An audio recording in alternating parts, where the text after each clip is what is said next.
नमस्कार मित्रांनो, आज आपण बनवणार आहोत नवरात्री स्पेशल थाळी। परातीमध्ये 2 कप गव्हाचे पीठ घ्या। त्यानंतर त्यामध्ये अर्धा कप रवा घाला, 1 चम्मच बेसन, चवीनुसार मीठ, चवीनुसार साखर। त्यानंतर तेलाचे मोहन घालून मिक्स करून घ्या। त्यामध्ये थोडं पाणी घाला व घट्ट पीठ मळून घ्या। पीठ मळून झाल्यावर कढईमध्ये तेल गरम करून घ्या व पुरी लाटून घ्या।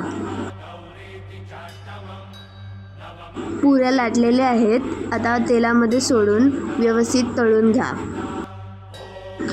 काळे चणे भिजलेले आहेत, कुकरमध्ये घालून चवीनुसार मीठ घालून 4 ते 5 शिट्ट्या करून घ्या। चणे शिजलेले आहेत, मिक्सरमध्ये कोथिंबीर व चण्याची पेस्ट तयार करा। कढई